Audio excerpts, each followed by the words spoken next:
So, good morning, Manojji. You Good know morning. that our shrimp farming industry is in crisis right now. You are in this field for the past 3 decades and you have hands-on experience in own farming for 2.5 decades.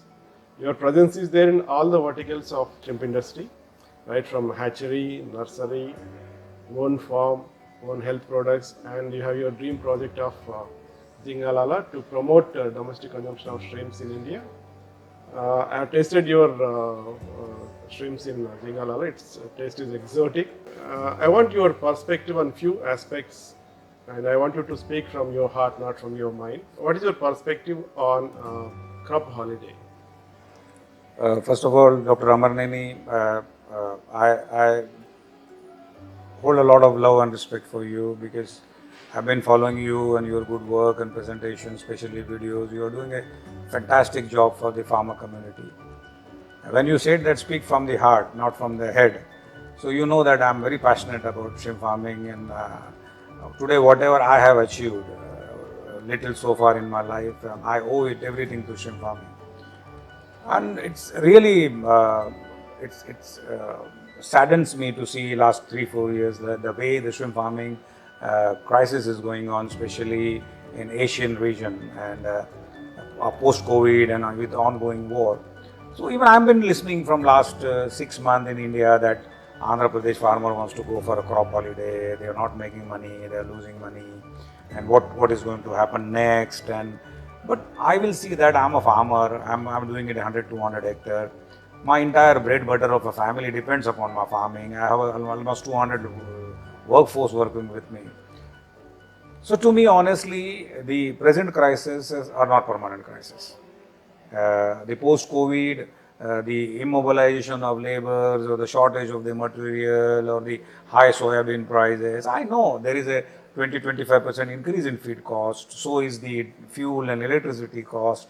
So I know that the shrimp cost, farm cost has gone by another 20-25% more. On the other hand, the shrimp prices are also reduced to 20-25% or maximum 30-35%. But I still in this crisis, I will suggest that unless and until you have some endemic disease, you are not able to grow the shrimp in that particular area, can go a little crop holiday. But those who doesn't want to do shrimp farming because they are not making money because of the overproduction or oversupply, I will urge and appeal to my brothers of shrimp farming in India that instead of producing 9 lakh ton, we can reduce the stocking density, and that will help in the form of carrying capacity, positivity. I think shutting down the farm for 6 months, people will not realize the effect of that because the pond will get eroded, the machinery will go runted, and everything will spoil. To kickstart again that farm, it will be an enormous loss. So I think that my message is very clear to my brothers, farmers in Andhra Pradesh or everywhere in India, that we should be in positive. See, we are doing some basic mistakes every time, like we should study our cropping pattern. We have grown from monodon era producing 70-80,000 ton to now 7-9 lakh ton. But actually our cropping pattern is the same. We go for February, March, April stocking. We harvest in May, June, July. So imagine 9 lakh ton is almost harvested in 4 to 5 months. Yes. So 2 lakh ton almost per month. So that gives a demand supply imbalance. And now people have become predictive about it. Yeah. See, opportunity people have become very predictive about it. Oh, Papa, May, June, July, there will be huge production. So let's cut down the supply. Let's cut down the purchase. Yeah. So we are into this sweet trap. Every time we produce so much prawns, and then it is bottleneck, and people take advantage of that. I think we should do some cycle, or crop rotation kind of thing. So we at least can produce 8 months, 9 months in a year. Because I'm in Gujarat, I have seen that. Now for Gujarat also we have become very predictable. We stock in the month of March and we harvest in the month of June, July. So everybody takes advantage of that oversupply. So I think farmers should relook into that, reinvent themselves, and I think site specific they can reduce their stocking density and improve their carrying capacity. So their survivability will increase, their cost of production will be efficient, and that way I think they can sustain. And this is another 1 or 2 year, maybe this is a dark tunnel, and another 2 years, I think there will be very good light will come back. And we are shrimp farmers and we are fighters, and we have this only option to for our family. And I think we should be very positive in such difficult scenario. And there is a risk that some other country may capture our market if you completely stop or go for crop holiday, right? Definitely. The biggest example I would like to say to comment on that, India was out on a monodon country up to 2009 before introduction of Vanami.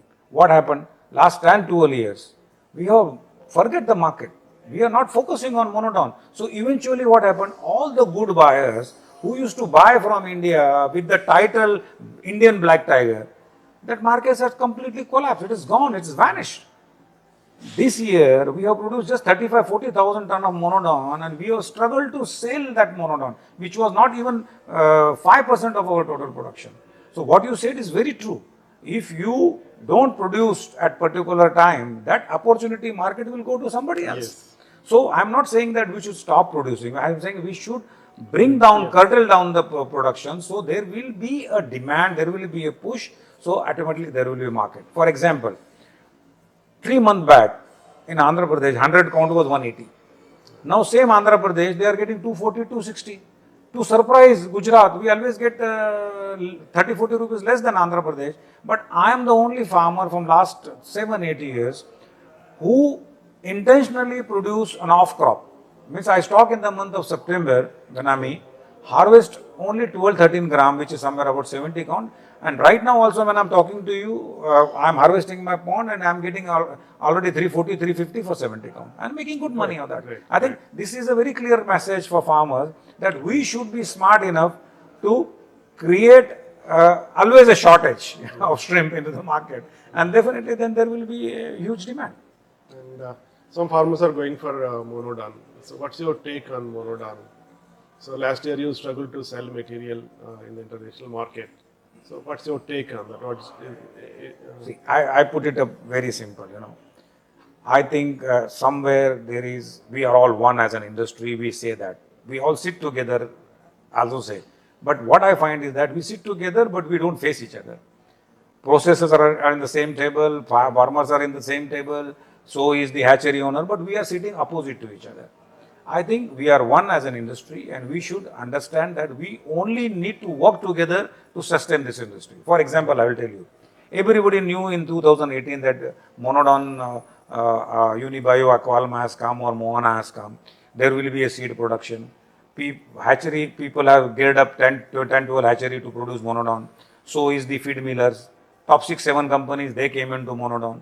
But they failed to see that even 30-40,000 tons of production and nobody planned for the market. They took it as a granted, they took it easy. Oh, this much production can be easily sold. And as you said, opportunity people, they took advantage of that. And finally the farmer have glutted.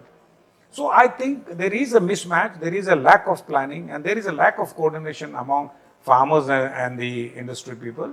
And as a farmer, I appeal to my farmer brothers, okay, don't blame anybody. You should be good on your own self. You go to your nearest processor, talk to him what he wants, plan with him what market is demanding, and that way I think now also I'll tell you I produce 500 ton monodon, but still I have not lost money because I harvested as per the demand of my processor. If he wants 17 count, I have given him 7 count. If he wants 12 count, I have given him 12 count. But what happens, most of the farmers, it's a common mentality that we don't want to harvest till there is no problem in the shrimp. So there should be a planned harvest. And I think we missed the bus in last 10, 12 years. We have totally diverted ourselves out of the monodon market. So to me, definitely monodon is going to be a part of both species can exist together. Maybe the ratios can be different, but today we are failed to sell 40,000 ton. But I think that everybody industry, we should not fastly convert into monodon. We should give time for the market to revive because we don't have a domestic market. We have 100% export market, whether it's a monodon or Vanami. So I think we should go slow on monodon. And I appeal through your interview, through your channel to my brothers of shrimp farming in country. Those who are really failing in Vanami should convert to monodon. Yes. Unnecessary, don't imbalance it. Still, I think 80% Vanami and 20% monodon we can sustain easily. Yes, And you are slowly we can produce more, and finally maybe after 5 year or 6 year down the line, even another few species can coexist with the farming system. Yes.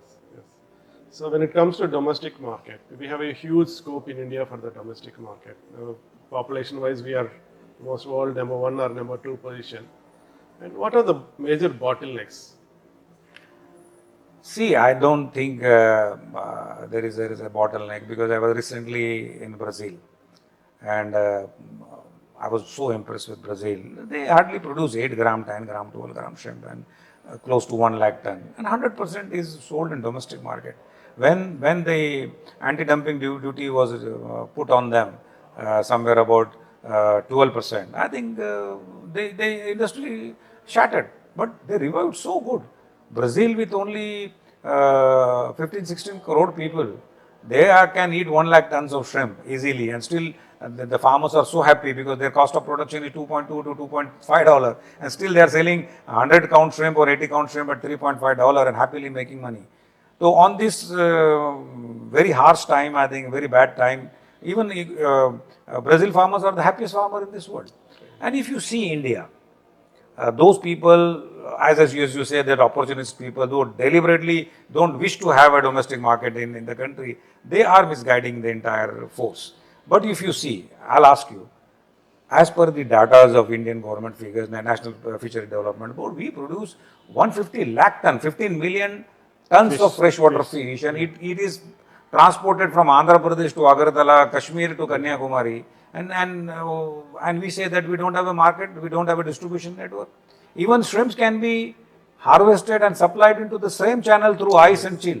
Yes. But the problem is that a lot of the industry, earlier people, they wanted to come into like a pharma or a commodity base. Production cost is 300, so multiplied by 5x, give 50% to the vendors or 30% to the distributors. And that's why 400, 500 kilo shrimp price in the retail has gone up to 3,000, 2,500.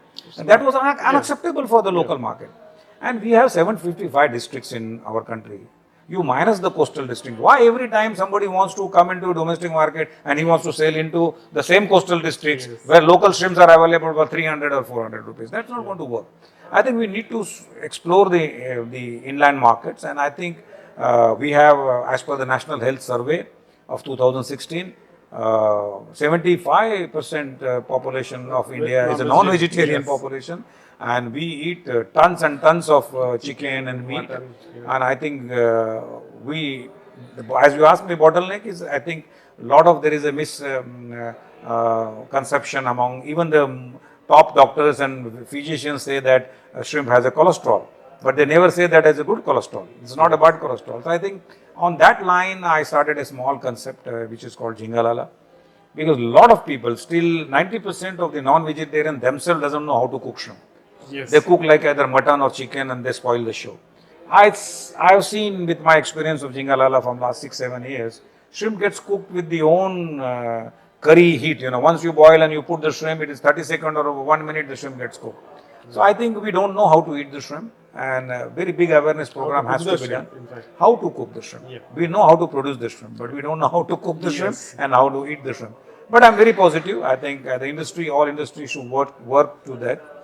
We have done fantastic job, MPDA, all government, that we are still one of the top shrimp producer and exports in the world. But we should focus on our strength, that is our population, which is 140 crore, 70% of them are non-vegetarian. If 1 kilo shrimp is eaten by 40% of these people, I think 4 to 5 lakh tons of shrimp can be easily consumed. So and I'm very optimistic about it. Yeah, good. And one more last question. You are a frequent visitor to Ecuador and you have very good connections, even at the top bureaucrat level. So, are there any lessons India has to learn from Ecuador? Or first of all, I think we are so much hyped with the Ecuador. I think we should appreciate that Ecuador once time was producing only 1 lakh ton, and just by improving farm management and pond, they have done so fantastic, and now they are producing 1 million ton plus. There are the pros and cons, and Ecuador in both the way we are very close to each other. But you see, we have 140 crore population, they have 2 crore population. They are also producing 1 million, we are also producing close to 1 million. But if you see that, what we can learn from Ecuador is that they are successful because most of their farmers in right now, I don't know what is going to happen in the next few years, but once they improve the pond management, they have gone into a very positive carrying capacity. What I mean to say that they are still producing 2 ton, 3 ton per hectare. Maybe they are showing their 7 ton, 9 ton because they are taking 3 cycles or 4 cycles. I think very positive is their carrying capacity. And we Asian shrimp farmers are nowhere in between. We are not either extensive or nor we are super intensive or intensive. We are into semi-intensive, and we think very pride Asians that we are doing a semi-intensive. But you are one of the fantastic disease expert in India, and I think that semi-intensive is more vulnerable. Once the disease is in, it cannot go out, and that's where we are attracted. We are not in between the two worlds. And one very wonderful line yesterday, you said that biosecurity either can be 0 or it can be 100%. It cannot be in mid. Yeah, so I think semi-intensive, we are having your own demerits of that farming, and India especially should stick to a positive carrying capacity mode. Let's reduce. See, Ecuador is also not happy because 3 months back I was in Ecuador. Some people should not think that Ecuador is producing more, so they are making more money. In fact, Ecuador is producing more and farmers are not making the money. Okay. So there is no point in producing more and losing the money. If India can stabilize themselves and look what Ecuador cannot do. So Ecuador is now producing all sizes and shape. So their closeness is to US, our closeness is to China. I think our relation, diplomatic relation or political relation with China, I think government can really work on that. I think China is equally a very good market for us. We should focus on China, US market, and I think my appeal to my Indian shrimp farmer that what Ecuador is doing, we should do is that increase whatever you want to do all the effort to increase your farm survivability above 80%. So that will reduce your cost of production.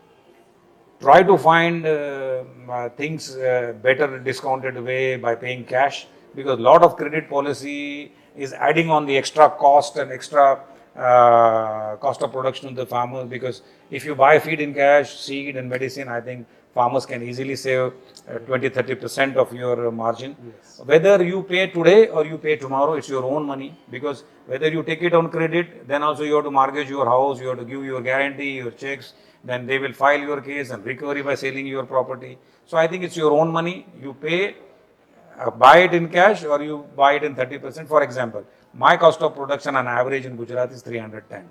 But if I'm buying everything in cash, at least 50-60 rupees I'm saving. That 50-60 rupees itself for my 1,000 production is a 5 to 6 crore rupees profit, which is anyway going into a value chain. So I think we need to be efficient in farming. We need to reduce our cost of production, and we need to produce as per the market demand, and that can be a very good thing to do for shrimp farmers. Valid point. And finally, to conclude, we are in FDA training program right now. Any one particular takeaway point? See, yesterday Dr. Brett was mentioning that farming is the weakest link among all the chain in terms of food safety. So, any one particular point you would like to highlight from that? I just want to put very simple thing. One simple point. If you see the agenda, everywhere in the world, especially in India, processors are on the top, followed by feed millers, followed by hatchery, and farmers in the down in the pyramid. I think hatchery is for farmer, feed mill is for farmer, process is for farmer, technicians are farmer, consultant for farmer, input is farmer. But all together, we should make farmer motivated, elevated in a big position. And always stop blaming farmer that anything is happening and it's happening for farmer. Even to USFDA, I am very proudly told to them officers that Indian shrimps are best in the pond. Though we have room for improvement in post-harvest handling, I think India produces one of the best quality shrimp, and we should be proud of that. And I have a request, appeal to industry people that we should not, farmers should not blame processors or feed millers, or it's a vice versa. I think we all should come together to work, because crisis can bring people together. So I'm a very positive man, and I have given my 30 years to shrimp farming, and my next generation, I think that they should also be in shrimp farming. So one takeaway point is that keep farmer on top. and don't crush him in the pressure. That will be my message. If farmers are kept on the top, if all industry people put him, feel him like a king rather than It's the base of the pyramid. yeah, as you because told. though he is the base of the pyramid, that doesn't mean that he should be put into the lower Yes. level. He is the base, means he should be put on the top level. Yes. Respect farmer, try to understand his hard thing and hard pain what he puts into the pond. And I think if hatchery, farmer, processor all together will work together, I think India has a bright future. Thank you very much, Manoj. So let's go for a better crop in 2023. I wish Thank you very each and much. everybody who's listening to this talk grand success in coming years, and be positive. We are here to grow shrimp and we are going to feed the world. And shrimp aquaculture to me is for food and profit for all. Thank you so much, Dr. Amerneni. Thank you so much. Thank you very much.